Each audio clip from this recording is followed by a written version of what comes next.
नमस्कार। आज की बड़ी खबर की ओर चलते इससे पहले अगर आपने अभी तक भी हमारे इस वीडियो पर एक छोटा सा प्यारा सा लाइक नहीं किया तो लाइक कर दीजिए और चैनल को भी फ्री में सब्सक्राइब कर लीजिए ताकि आगे भी आपको हर लेटेस्ट बड़ी खबर से रूबरू करवा सकते हैं। और इसको अधिक से अधिक लोगों तक शेयर करें ताकि उन्हें भी इस बड़ी खबर की जानकारी मिल सके। साथियों नमस्कार। आज एक बहुत खास निर्णय है पूरे शिक्षक कर्मचारी जगत के लिए। आज इलाहाबाद हाई कोर्ट का एक डिसीजन आया है, एक फैसला हुआ है जो कर्मचारी शिक्षक जगत के लिए एक महत्वपूर्ण निर्णय है, एक गाइडलाइन है, एक नई दिशा तय करने वाला है।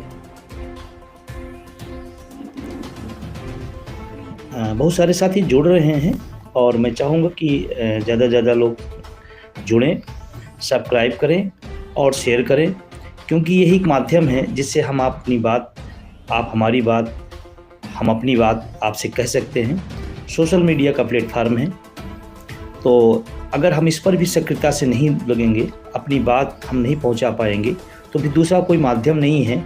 न विज्ञापन हमारे पास का रास्ता होता है, न टीवी चैनलों पर कोई आपके मुद्दों की बात होती है। तो सबसे बड़ा फैक्ट है सोशल मीडिया, और इसको मैं चाहूँगा कि सभी साथियों से कि अधिक से अधिक को आप शेयर करें, सब्सक्राइब करें और लोगों तक पहुंचाएं, क्योंकि इस समय कोई व्यक्ति, कोई संस्था, कोई संगठन यदि आपके हक की आवाज़ उठा रहा है तो उसको संबल देने का काम आप सबका भी है, आप सबका दायित्व बनता है। और तभी वो आपके बल से वो आवाज़, वो मुखरता और आती है। तो घर बैठे जो काम कर सकते हैं उसमें कंजूसी किस बात के लिए। तो बहुत सारे साथी जुड़ चुके हैं। मैं बात करना चाहता हूँ एक बहुत महत्वपूर्ण विषय पर, जो हाई कोर्ट इलाहाबाद का डिसीजन आया है, कर्मचारियों के लिए आया है। और मैं माननीय न्यायमूर्ति प्रकाश पांड्या साहब का और बहुत बहुत शुक्रिया अदा करता हूँ। आज उन्होंने बहुत स्पष्ट बातें कही हैं, बहुत ही तार्किक बातें कही हैं। और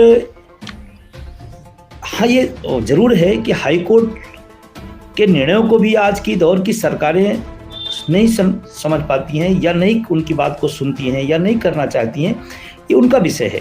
लेकिन हाई कोर्ट का जो डिसीजन है, जो आज निर्णय आया है, वो बहुत महत्वपूर्ण है। कई विषयों पर उन्होंने बहुत ही तार्किक और गंभीरता से टिप्पणी की है। मामला कानपुर नगर निगम का है। कर्मचारी, छाया कर्मचारी हैं, उन्होंने अपनी बात को रखा हाई कोर्ट के सामने, और हाई कोर्ट ने जो डिसीजन दिया है उसमें 2-3 लाइनें जो महत्वपूर्ण है उसको मैं आपके सामने कहना चाहता हूँ। हाई कोर्ट ने एक टिप्पणी की पेंशन को लेकर के, सेवानिवृत्त परिलाभ देना सरकार का वरदान, आशीर्वाद या कृपा नहीं है, यह कर्मचारियों का विधिक अधिकार है। ये इलाहाबाद हाई कोर्ट ने कर्मचारियों के पक्ष में ये बात लिखी है। उस डिसीजन में ये बात हाईलाइटेड की गई है, और मैं तो चाहता हूं कि उस डिसीजन को सब लोग जरूर पढ़ें। उसमें क्या क्या टिप्पणी की गई है। सेवानिवृत्ति परिलाभ देना सरकार का वरदान, आशीर्वाद यह कृपा नहीं है, यह कर्मचारियों का विधिक अधिकार है। पेंशन, सेवानिवृत्ति के बाद मिलने वाले लाभ। दूसरी जगह एक टिप्पणी सरकार ने किया, कर्मचारियों को पेंशन देना उसकी सेवा, लंबी सेवा का पुरस्कार ही नहीं है, बल्कि यह सरकार का दायित्व है। ये दायित्व है, ये हाई कोर्ट कह रहा है। तो क्या वर्तमान सरकार जो चल रही है, क्या हाई कोर्ट को भी नहीं सुनती है या सुनना नहीं चाहती है? इसी तरह से बहुत सारी टिप्पणियां हाई कोर्ट ने आज महत्वपूर्ण की है, जिसको हमको आपको जानना, समझना बहुत जरूरी है। और पेंशन आंदोलन की दिशा में एक बड़ी बात है। पेंशन इनाम की प्रकृति में नहीं है, बल्कि बाध्यकारी दायित्व है। फिर से सुने, पेंशन इनाम की प्रकृति में नहीं है, बल्कि एक बाध्यकारी दायित्व है सरकार का। सेवा से निष्कासन, बर्खास्ती, पेंशन स्वीकृति होने के बाद भी उसका जारी रहना, ये महत्वपूर्ण है। ऐसे तमाम टिप्पणियां हाईकोर्ट ने आज की है और कई महत्वपूर्ण बातें उसमें उन्होंने रखा है। अगर आप इस डिसीजन को पढ़ेंगे तो आपको भी समझ में आएगा कि हम सब की जो लड़ाई है वो इनलीगल नहीं है, असंवैधानिक नहीं है, बल्कि संविधान सम्मत है, संविधान प्रदत्त है। ये हाई कोर्ट अपनी तमाम महत्वपूर्ण टिप्पणियों में कई बार भी पिछले कहा है और फिर आज कल उन्होंने बात कही। अब मैं थोड़ा सा हाई कोर्ट के इन निर्णयों को लागू करना सरकार का काम है, संबंधित विभाग का काम है, लेकिन तमाम फैसले रखे हुए हैं जो तो सरकार के पक्ष में आ जाते हैं वो तो सरकार तुरंत उसको लागू कर देती है, लेकिन जो कर्मचारियों के पक्ष में होते हैं उसको लागू करने में बहुत दिक्कत होती है, बड़ी परेशानी होती है।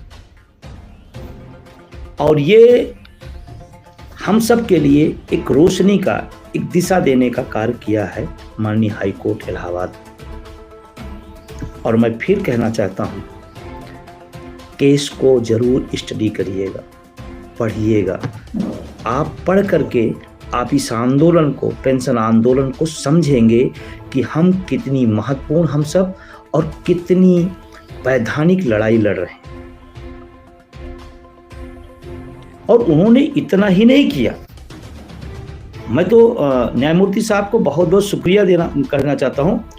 कोर्ट ने KR सुंदरम बनाम तमिलनाडु राज्य बनाम अन्य और उसके पहले सुप्रीम कोर्ट से में संबंधित इस विषय के संबंधित जो कही गई बातें उन सब का उदाहरण दिया, इन केसों को भी उन्हें उद्धृत किया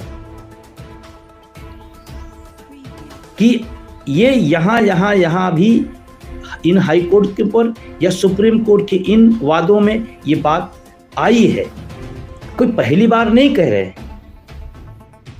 और स्पष्ट इससे मानना है कि पेंशन हमारा संवैधानिक हक है और हम लोग सही आंदोलन, सही लड़ाई लड़ रहे हैं, सही दिशा में लड़ रहे हैं।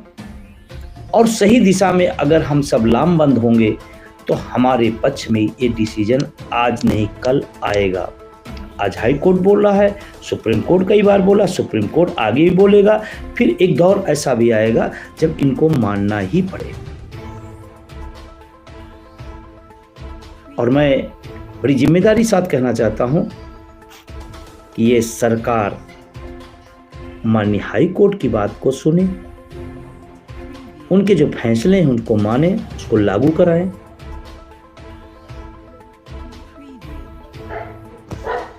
कहा जाता है कि डबल इंजन की सरकार है, स्वागत है, लेकिन उसमें उस डबल इंजन में वो जो बोगी हैं उनका देखने वाला कौन होगा? और पूरा डबल इंजन वही शिक्षक कर्मचारी चलाता है। अभी चुनाव है, चुनाव मतदाता बनवाने से लेकर के, पर्चियां पहुंचाने से लेकर के, चुनाव कराने से लेकर के, मतगणना कराने तक का सारा दायित्व इसी वर्ग पे है जिसके खिलाफ हैं आप। इसी वर्ग का है और यही कराए। आप कल्पना करें, आप जिसको वोट देते हो वो OPS पाएगा, जो वोट देता है वो NPS पाएगा। समझ में आ रही है बात? निश्चित रूप से बुद्धिजीवी हैं तो समझ रहे होंगे। 2-3 खरी बातें कहना चाहता हूं। हमारे बोर्ड से उनको पेंशन, और जब मौका हो अपने बोर्ड से अपनी पेंशन, तो क्यों हम फैसले से पीछे रहें? क्यों हम फैसले से पीछे रहें? जिन लोगों को मैं आज फिर कहना चाहता हूं, जिनको विचारधारा और पार्टी से बहुत मोहब्बत है, वो उनको देखें जिन्होंने को पार्टियों ने बहुत कुछ दिया और चुनाव के अंत पर टिकट नहीं मिल रहा है तो पाला बदल रहे हैं। इसका मतलब बुद्धिमान कौन ज़्यादा हुआ, जो अपना हित समझ रहा है या अपना अहित के बाद भी डटा है। आप कल्पना करें इस बात को कि आप बुद्धिजीवी हैं लेकिन नुकसान के बाद भी डटे हैं, वहाँ फायदे के बाद भी फरार हो रहे हैं लोग। हम कब जागेंगे? और वोट फॉर ओपीएस की ताकत को आप समझें। देखिए, ये हमारा राइट है, हम अपना वोट किस विषय पर किसको देना चाहते हैं ये मेरा अपना निर्णय है, ये हमारा आपका अपना निर्णय है। मैं किसको कई बार कह चुका हूँ, एक बेरोजगार हो सकता है रोजगार के लिए वोट करे, एक किसान हो सकता है खाद और पानी के लिए वोट करे, एक महिला अपनी सुरक्षा के लिए वोट करे, तो एक कर्मचारी अपनी बुढ़ापे की सुरक्षा के लिए क्यों नहीं वोट कर सकता। और आप याद रखिएगा, मेरी बात बुरी जरूर लगे, अगर हम अपने मुद्दे के साथ नहीं खड़े हैं तो आप किसी से कल्पना कैसे कर सकते हैं कि आपके मुद्दे के साथ वो खड़ा हो। हम अपने मुद्दे पर अपना वोट दे नहीं सकते हैं तो सरकारों की आलोचना और ये दिखावापन किस काम का है। हम सरकार की बहुत आलोचना करें, बहुत आलोचना करें, क्या फ़ायदा है? कोई फ़ायदा है? कुछ नहीं। क्यों? जब आप अपने मुद्दे पे अपने साथ नहीं खड़े हो तो सरकार क्यों खड़ी होगी। और मैं अपने मित्रों से भी कहना चाहता हूं कि ये वोट फॉर ओपीएस का अभियान NMOPS सहयोगी संगठन द्वारा चलाया जा रहा, उसको बढ़ाइए। और मैं सभी साथियों को निवेदन करता हूँ, आप अपने को कमज़ोर न माने, आपकी शक्ति बहुत बड़ी है, बस लग जाइए, अपने घर का वोट अपने मुद्दे के साथ ले जाइए। आप 5 वोट और अपने मुद्दे के साथ दीजिए। और मैं सबसे अपील करना चाहता हूँ, मतदान अधिक से अधिक करिए, मतदाता जागरूकता अभियान चलाइए, सभी को प्रेरित करिए कि 5 साल बाद एक बार मौका आया है कि अपने हकों के लिए हम अपनी उंगली लगा सकें। 5 साल बाद एक बार मौका मिलता है तो हम इतना ही न रहें कि उंगली लगाने भर के काम आए। उन उंगली से अगर हमारा निर्णय या हमारे पक्ष में न चीज़ें आए तो फिर हमारे वोट देने न देने का कोई फायदा नहीं। इसलिए आप वोट अधिकतम दें और लोगों को जागरूक भी करें। गांव में जाएं, कार्यालयों में जाएं, विद्यालयों में जाएं और सबको प्रेरित करें कि भाई आपका लोकतंत्र का पर्व है। लेकिन उस पर्व में सिर्फ आप एक दर्शक बने, ये ठीक नहीं, क्योंकि वोट देने का अधिकार दिया गया, इसका मतलब आप उसके खिलाड़ी हैं और खिलाड़ी अपनी जीत के लिए लड़ता है, खेलता है। तो आप भी अपनी जीत के लिए खेलिए, नहीं फिर पछताना होगा। और जो एकदम खुली बात है, सीधी बात है, जो हमारी बात करेगा हम उसकी बात करेंगे, जो हमारे मुद्दे की बात करेगा हम उसके साथ होंगे। इसमें कोई लाग लपेट नहीं। और अगर भक्ति चढ़ी रही तो किसको क्या मिलेगा, कौन विधायक बनेगा, कौन सांसद बनेगा,